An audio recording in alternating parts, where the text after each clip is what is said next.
ஆண்டவரும் அருமை இரட்சகருமா இருக்கிற இயேசு கிறிஸ்துவின் ஆச்சரியமான நாமத்தில் தினமும் கர்த்தருடைய சத்தத்தை கேட்டுக்கொண்டிருக்கிற என்னுடைய பிள்ளைகளை வாழ்த்துகிறேன், ஆசீர்வதிக்கிறேன்.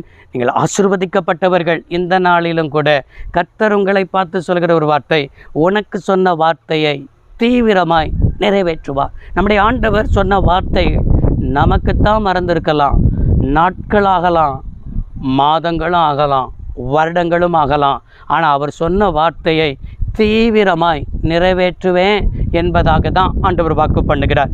எரேமியா 1ஆம் அதிகாரம் 12வது வசனத்தில் இவராய் பார்க்க முடிகிறது, என் வார்த்தையை தீவிரமாய் நிறைவேற்றுவேன் என்பதாக கர்த்தர் வாக்கு கொடுக்கிறார். அவர் வாக்கு தத்தத்தில் உண்மையுள்ளவர். அவர் பொய் சொல்ல மனிதன் அல்ல, மனமாற மனுபுத்திரனும் அல்ல. அவர் சொல்லியும் செய்யாதிருப்பாரோ, வசனித்தும் நிறைவேற்றாதிருப்பாரோ என்று எழுதப்பட்ட கிடதல்லவா.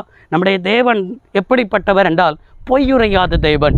மனிதர்கள்தான் இன்றைக்கு சொன்னதை நாளைக்கு நான் சொல்லவே இல்லையே என்று சொல்வார்கள்.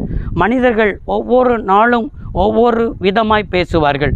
காரணம் என்ன தெரியுமா? அவர்கள் மனிதர்கள்தான். நம்முடைய தேவன் அதுதான் சொன்னார், நான் பொய் சொல்ல மனிதர் அல்ல என்று சொன்னார்.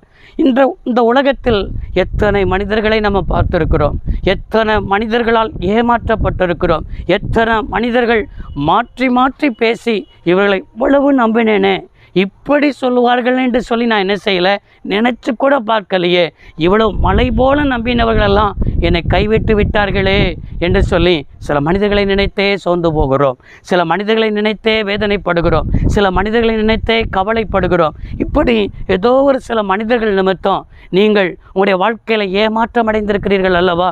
இவனை இப்படி நான் நம்பினேனே என்று சொல்லி ஏதோ ஒரு காரியத்தை நிமித்தம் ஏமாற்றம் அடைந்து போய் உங்கள் வாழ்க்கையில் இனிமேல் ஒருத்தரை கூட நம்பக்கூடாது, எல்லாரும் இவனைப் போல தான் இருப்பார்கள் என்று சொல்லி இப்படிப்பட்ட நிலைமையில் இருக்கிற உங்களை பார்த்து தான் உங்களுக்கு ஆண்டவர் சொன்ன வார்த்தையை நான் தீவிரமாய் நிறைவேற்றுவேன் என்பதை தான் கர்த்தர் நினைப்பூட்டுதலாக கர்த்தர் பேசி கொண்டிருக்கிறார்.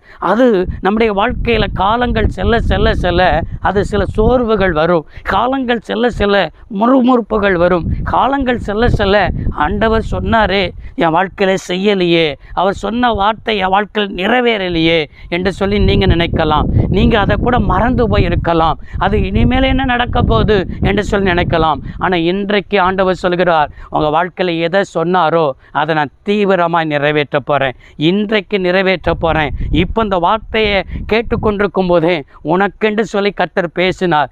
எந்த வார்த்தையை குறித்து பேசினார், எந்த வாக்கு தத்தத்தை குறித்து பேசினார், எதை தருவேன்னு பேசினார், எது உங்களுக்கு ப்ராமிஸ் பண்ணியிருக்கிறார், அதெல்லாம் கர்த்தர் இன்னைக்கு தரப்போகிறார். விசுவாசிக்கிறவங்க ஆமேன் என்று வாயை திறந்து மட்டும் சொல்லி பாருங்க, அப்படியே நடக்க போகிறது.